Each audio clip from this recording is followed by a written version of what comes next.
आप सभी को नमस्कार। मैं धनंजय आवा बूथ पर में आप सभी का स्वागत करता हूं। मेरा आज का विश्लेषण काफ़ी क्रिटिकल है, बहुत महत्वपूर्ण है। क्योंकि जैसा कि मेरे मंच का जो प्लेटफॉर्म है उसका नाम ही है आवा बूथ पर, कम टू द बूथ, और सीधे मतदाताओं जो इंडियन वोटर्स है उन तक पहुंचने का प्रयास है। और जो भारत का जो डेमोक्रेटिक सेटअप है इसमें जो भी की स्टेक होल्डर्स हैं उन तक पहुंचने का एक प्रयास है। आज का जो विश्लेषण का मुद्दा है, पीछे कई दिनों से मीडिया में बिल्कुल टॉप पे चल रहा है और मुझे लग रहा है कि एक फर्जी आरोप पे काफ़ी डिबेट हो रहा है। अब ये फर्जी क्यों है और वो मुद्दा क्या है आप समझ गए होंगे। जो अपोजिशन पार्टी के एलओपी जो राहुल गांधी जी हैं, उन्होंने एक प्रेजेंटेशन दिया था कुछ दिन पहले और एक गलत आरोप लगा दिया कि वोट चोरी का। अभी आप बोल रहे हैं कि शुरू में ही मैंने गलत क्यों बोल रहा हूँ, कि आरोप को गलत क्यों बोल रहा हूँ। क्योंकि जो इलेक्शन कमीशन ऑफ इंडिया है, जो चुनाव आयोग है, उसने तुरंत रिस्पॉन्ड किया और राहुल गांधी जी से रिक्वेस्ट किया कि आप एक वोट पेपर साइन कर दें और जो भी आप बोल रहे हैं, जो आपने डाटा प्रेजेंटेशन में दिखलाया है, उसको ऑथेंटिकेट करके एक शपथ पत्र साइन कर दें।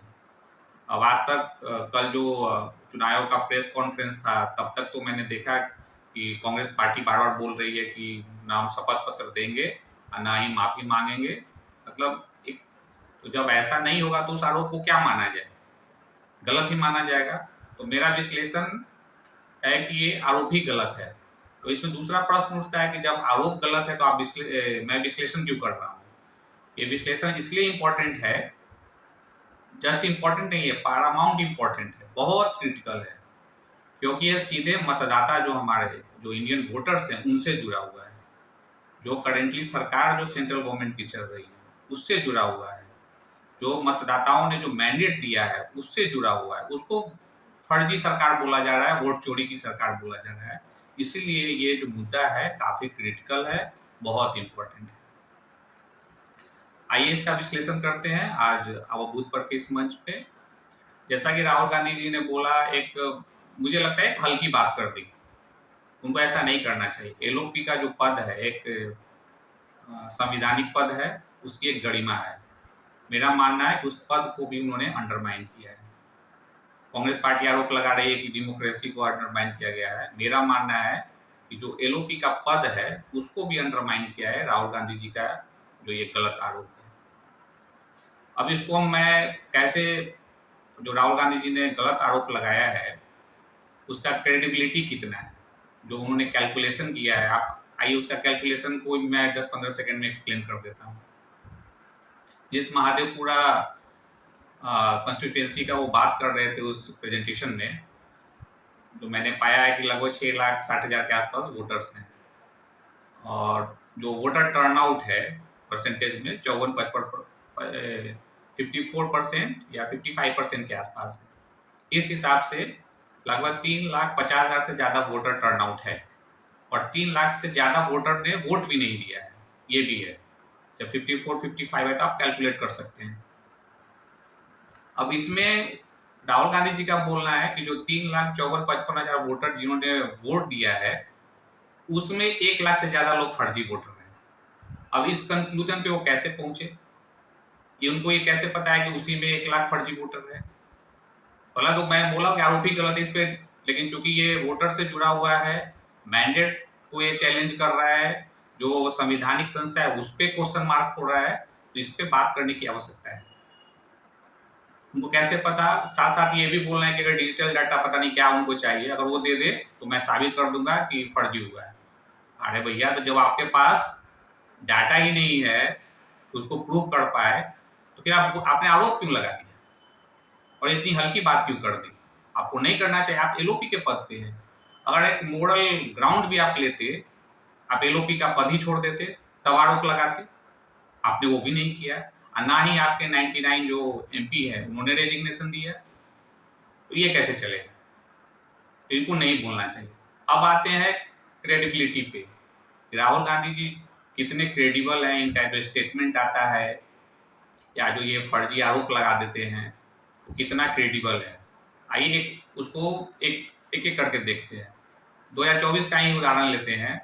जो जनरल इलेक्शन था उसमें इन्होंने बोला कि भारतीय संविधान खतरे में है।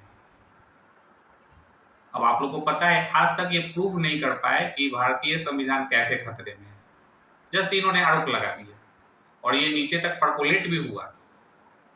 और आपको पता है 2-3 स्टेट में मैंडेट भी उसी के अनुसार हुआ, लोगों तक वो पहुंच गया।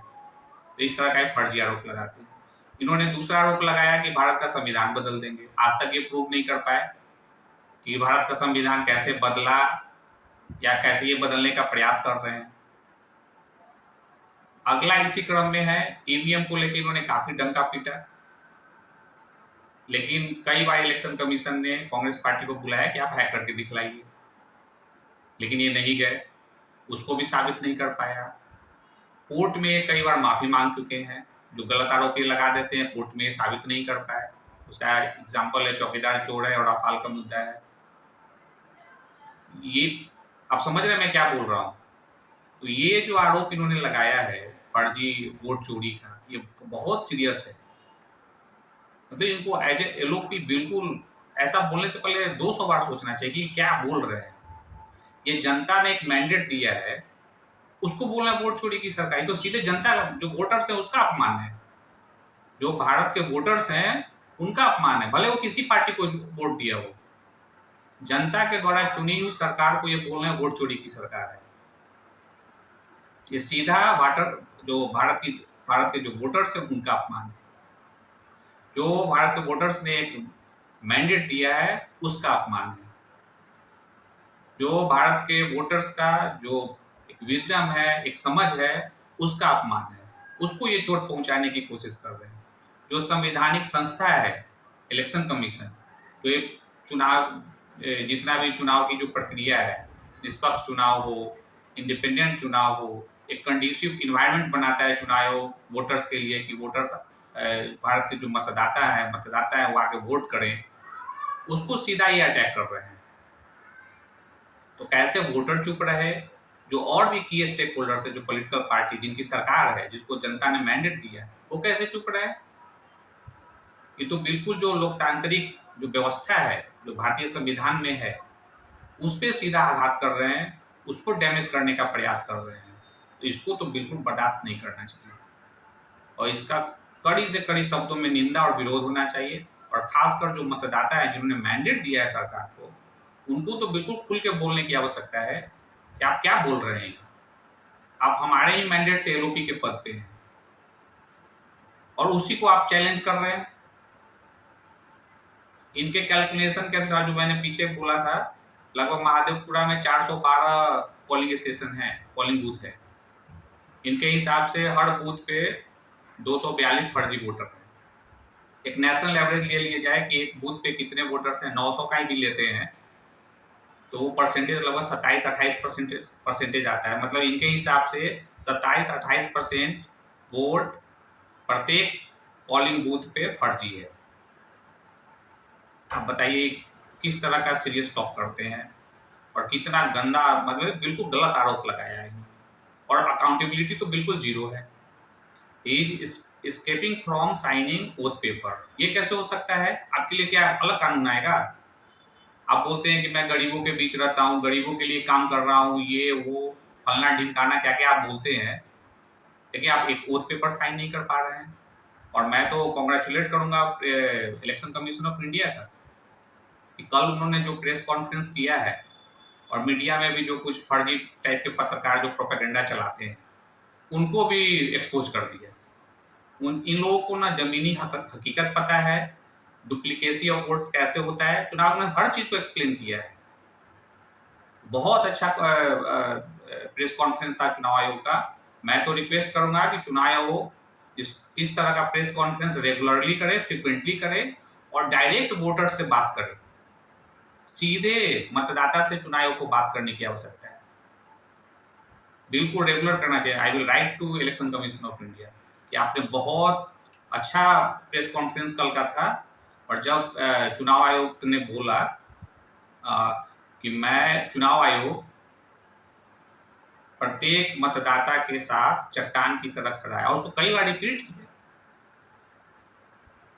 This will empower the voters, embolden the voters, और वोटर्स के लिए काफी अच्छा, मतलब ये इसलिए मैं बोल रहा हूँ कि सीधे बात करनी चाहिए चुनाव आयोग को वोटर से, और इस तरह का प्रेस कॉन्फ्रेंस तो बिल्कुल होना चाहिए, रेगुलर और फ्रिक्वेंटली होना चाहिए, ताकि कोई भी गैप ना रह चुके, कोई भी गैप नहीं रह सके। कोई भी भ्रम फैला रहा है, कोई र्यूमर फैला दे रहा है, तो उसको कैसे इन्हीं तरीकों से हैंडल, और जो चुनाव आयोग बोल रहा है कि जो भी की स्टेक होल्डर्स हैं उनको भी अपना ड्यूटी का निर्वहन करना चाहिए। बहुत अच्छा प्रेस कॉन्फ्रेंस था। I will say congratulation again to Election Commission of India. जैसा कि मैंने बोला है, जो फर्जी वोट चोरी का आरोप राहुल गांधी जी ने लगाया है, ये भारतीय लोकतंत्र को अंडरमाइन किया है, जनता के मैंडेट को अंडरमाइन किया है, भारत के जो वोटर हैं उनका जो विजडम है, जो उनकी एक समझ है, उसको अंडरमाइन किया है, जो एक संवैधानिक संस्था है उसको अंडरमाइन किया है। ये भारत के संविधान को भी अंडरमाइन करने का प्रयास है। इसको बिल्कुल कड़े शब्दों में इसकी निंदा होनी चाहिए, और बिल्कुल इस तरह के आरोप को तो बिल्कुल सिरे से खारिज कर देना चाहिए। मुझे लग रहा है कि आप समझ रहे होंगे मैं क्या बोलना चाह रहा हूँ। इसी में एक और दूसरा पहलू है कि कांग्रेस पार्टी को मैं देख रहा हूँ, सुन रहा हूँ कि वो बोल रहे हैं कि बीजेपी क्यों डिफेंड कर रही है। अरे, जनता ने बीजेपी को मैंडेट दिया है, एनडीए घटक दल को मैंडेट दिया है सरकार बनाने का, सरकार बनी भी है। आप उसको बोल रहे हैं चोरी की सरकार, ये कैसे हो सकता है? आप जनता के मैंडेट से ऊपर हैं। कल इलेक्शन कमीशन ने बोला है कि टाइम बाउंड, एक जो टाइम फ्रेम दिया गया उसमें कोई भी हाई कोर्ट जा सकता है, उसको चैलेंज कर सकता है। ये क्यों नहीं गए? इतने दिन तक क्यों थे चुपचाप बैठे हुए, और एक फर्जी प्रेजेंटेशन देके बोल रहे हैं कि मैंडेट गलत है। बहुत दुर्भाग्यपूर्ण है, और एलओपी के पद से तो बिल्कुल, ये एलओपी पद के लिए बिल्कुल अशोभनीय है। उन्होंने एलओपी पद को भी अंडरमाइन किया है, उसको बिल्कुल धूमिल किया है उस पद को। एलओपी के पद पे कोई बैठा बंदा, कोई व्यक्ति है, वो इस तरह की बात करे, हल्की फुल्की बात करेगा? पूरी ये पूरा भारतीय लोकतांत्रिक जो व्यवस्था है, सेटअप है, डेमोक्रेटिक सेटअप है, जो इसका प्रिंसिपल है, उस पे सीधा आघात है। तो इसको हल्के में तो नहीं लेना चाहिए, इसको बिल्कुल कड़े शब्दों में इसका क्रिटिसिज्म होना चाहिए, और एलओपी साहब को तो बिल्कुल ये अपना जो ये गलत आरोप लगा इसको वापस लेना चाहिए। बहुत बहुत धन्यवाद।